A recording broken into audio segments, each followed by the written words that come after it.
बोले भगवान कृष्ण जिस दिन अपनी लीला पूरी करके गए उसी दिन मेरा आगमन हुआ। परीक्षित जी महाराज बोले अब तुम चले जाओ। कलयुग बोला मैं नहीं जा सकता, आप मुझे कुछ स्थान दे दीजिए, मैं वहीं रहूंगा। और 5 स्थान प्रदान किए कलयुग को। द्यूतम सूना, द्यूतम पानम स्त्रिय सूना, ये 4 स्थान पहले प्रदान किए। और 5वें स्थान के रूप में जात रूप मदात प्रभो। कौन कौन से 5 स्थान है कलयुग के? जुआ, धन को गलत स्थान पर गलत प्रकार से व्यय करने वाले लोग कलयुग को आमंत्रण दे रहे हैं, कलयुग का आमंत्रण कर रहे हैं।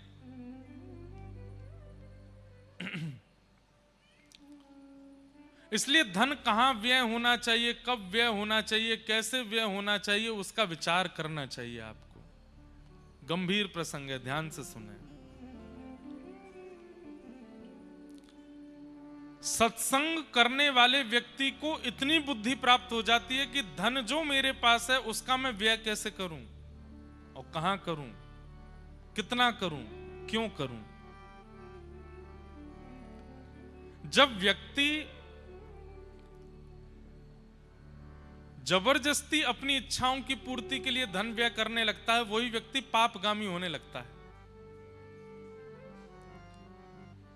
इतने में हमारी इच्छा पूरी हो रही है, इतने में सब कुछ बढ़िया चल रहा है, पर कई लोग एक्स्ट्रा में अपनी इच्छाओं को और प्रकट करके अपने धन का मद करके अरे बहुत पैसा है, ये भी करो, ये भी करो। ऐसे लोग ही फिर पाप के मार्ग पर पापगामी हो जाते हैं। अब तुम तो बस इतना बताओ कितना लगेगा, पैसे की चिंता मत करो, हम करते हैं ना। अपनी इच्छाओं की पूर्ति के लिए, अपने शौक के लिए, अपने ऐश्वर्य के लिए जो इस प्रकार धन को कभी कभी अपना दास मान लेते हैं कि अरे हम पे तो बहुत है, बताओ तो सही कहां लगाना है। ऐसे लोगों का धन ही उनकी बुद्धि विकृत करता है आगे चल के। इसलिए धन के प्रति कभी ऐसी भावना मत रखना हम पे तो बहुत है, हम तो ये कर देंगे, वो कर देंगे, ऐसा कर देंगे। अपनी इच्छाओं के लिए, सुखों के लिए, व्यंजनों के लिए, ऐशो आराम के लिए कभी भी इस प्रकार धन का व्यय मत करना। हाँ, गौ सेवा की बात आवे, अनुष्ठान की बात आवे, भगवत सेवा की बात आवे, कुछ अनाथ बालकों की सेवा की भाव आवे, वृद्धाश्रम में सेवा की भाव आवे, कहीं भी सेवा के भाव में आवे, वहां बढ़ चढ़ के आना चाहिए।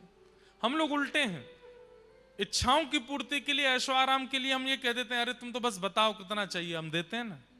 और जब सेवा की बात आती है बोले इतना ही ले लीजिए, अब इतने थोड़ी लगते हैं सेवा में, इतने से ही हो जाता है सब कुछ।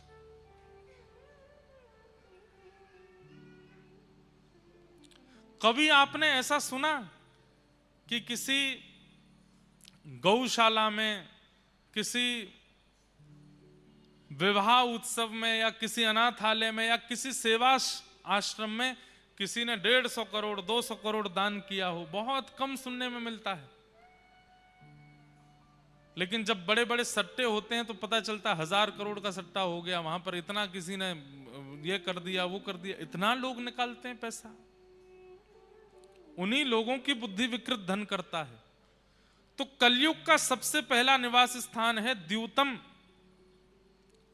द्यूतम का मतलब जुआ होता है, और द्यूतम का दूसरा अर्थ अगर मैं लगा दूं तो वो यह भी होता है धन का असद प्रकार से व्यय करना, गलत तरीके से खर्च करना। अब देखिए, कहने पर आ जाएं तो हम ये भी कह सकते हैं, जब व्यक्ति धन दे करके असद वस्तु खरीदता है, किसी का मांस खरीदता है, मद्य खरीदता है, मदिरा खरीदता है, और वहां भी धन देता है, धन दे करके लेता है, ऐसे व्यक्ति की भी धन बुद्धि विकृत कर देता है। द्यूतम भैया, वो धन, पैसा, रुपया, जो भी आप उसको मान रहे हो, साक्षात लक्ष्मी है, उसको लक्ष्मी मानकर के व्यय कीजिए। द्यूतम। कलयुग का दूसरा स्थान क्या है? पानम, मदिरा पान। मद्यपान, अभक्ष सेवन, कोई भी ऐसी वस्तु का सेवन जो तामसी है और कोई भी ऐसी वस्तु का सेवन जिसके सेवन के बाद आप अपने आपे से बाहर चले जाते हो, उसमें कलयुग का निवास है। मदिरा पान, उसमें कलयुग रहता है। इसलिए वैष्णवों को भूल करके भी तामसी वस्तुओं से तो दूर रहना चाहिए। प्याज लहसुन बाद में छोड़िएगा, पहले ये सब छोड़ दीजिए। धीरे धीरे प्रयास कीजिए, इच्छा हो जाए तो उनको भी छोड़ने का प्रयास करने लगिए।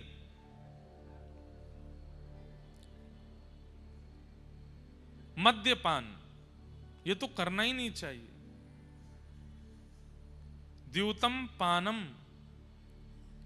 तीसरा आता है पर स्त्री पर पुरुष संग। पर स्त्री और पर पुरुष के प्रति दृष्टि नहीं रखनी चाहिए।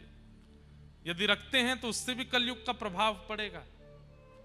और अंतिम स्थिति, चौथी स्थिति बताई, सूना, जबरदस्ती लड़ाई करना। किसी ने कुछ कह दिया आपके बारे में, आपके सामने नहीं कहा, किसी सभा में 4 लोगों के बीच में कुछ कहा, अब आप ढूंढ रहे हो मुझे मिले तो सही, बताता हूं मैं उसको। मतलब लड़ने के लिए तैयार बैठे हो। अरे ठीक है, उसका मुंह उसकी बातें कह दिया, छोड़ो, जाने दो। पर ये लेट गो वाली स्थिति जिनके मन में नहीं होती, जो अपने मन में लेके बैठ जाते हैं, नहीं मैं तो इसका बदला लेके रहूंगा, इससे लड़के रहूंगा, इससे बात करके रहूंगा, इसने ऐसा कैसे कहा, यूं कैसे कह दिया। ये वैष्णव का स्वरूप नहीं। जो जबरदस्ती हिंसा की ओर भागे, कलेश की ओर भागे, लड़ने के लिए तत्पर बैठा रहता हो, उस पर भी कलयुग का प्रभाव होता है। कहते हैं ना कि जैसे ही आप अपने आप को एक्टिव कर लेते हो किसी रोग को ग्रहण करने के लिए, वो रोग आप पर तभी आक्रमण करता है। ऐसे ही कलयुग ताकता रहता है कि आपको कब क्रोध आए और आप लड़ने के लिए कुछ अपशब्द बोलना प्रारंभ करो, थोड़े क्रोध में भर करके लड़ने के लिए जाओ, कलयुग उसी समय प्रविष्ट हो जाता है चित्त में। वो आपके एक्टिव होने का वेट करता है बस। इसलिए चाहे जो हो जाए, शांत रहिए, अपनी स्थिति को। वैष्णव का स्वरूप है, वो विवाद नहीं करता, वो संवाद करता है, विवाद में नहीं पड़ता। और कहीं विवाद प्रकट हो रहा हो, वैष्णव हाथ जोड़ करके, अपनी गलती नहीं होती फिर भी मान करके वहां से चला जाता है। ठीक है भैया, मेरा अपराध, मैं मानता हूं, जा रहा हूं। ये वैष्णव का स्वरूप है। वो लड़ता नहीं, झगड़ता नहीं। द्यूतम पानम स्त्रियः सूना। और अंतिम लक्षण क्या बताया? बिना मेहनत के कमाया गया धन, अनीति से कमाया गया धन। ये 5 स्थान हैं कलयुग के। जुए में, मद्यपान में, पर स्त्री पर पुरुष संग में, हिंसा में और बिना मेहनत के कमाए गए धन में। इन 5 स्थानों में कलयुग का निवास है। अगर आप अपने ऊपर विचार करेंगे तो इन 5 में से कहीं पर हमने एक बार तो प्रवेश किया है। इसीलिए आज कलयुग का प्रभाव हमारे ऊपर है। कई लोग हैं, उनको आप कथा तक खींच लाते हो, चल सुनेगा क्यों नहीं, बाहर से ही लौट जाते हैं, नहीं मुझे नहीं सुनना। मंदिर में बाहर से ही लौट जाते हैं। कई लोग ऐसे होते हैं कि उनको धार्मिक स्थानों से ही कुछ होने लगता है, एलर्जी सी हो जाती है, भागते हैं। इसका मतलब क्या है? ये 5 विकार ही उनके चित्त में इतने प्रगाढ़ हो चुके हैं कि उनको आने नहीं देते, उनको बैठने नहीं देते, उनको सुनने नहीं देते। और कई लोग आ भी जाते हैं तो कथा में बैठे बैठे केवल वक्ता के द्वारा कही गई बातों में कटाक्षी करते रहते हैं। ऐसे कैसे हो गया, इन्होंने ये बात कैसे कह दी, ठाकुर जी ने ऐसे कैसे कर दिया, ये कैसे हो गया। वो सब पर प्रश्न चिन्ह ही लगाते रहते हैं। जिज्ञासा नहीं है उनकी, तर्क है, कुतर्क है। यह भी 5 स्थानों पर प्रवेश का प्रभाव होता है। ठाकुर जी के प्रति अविश्वास।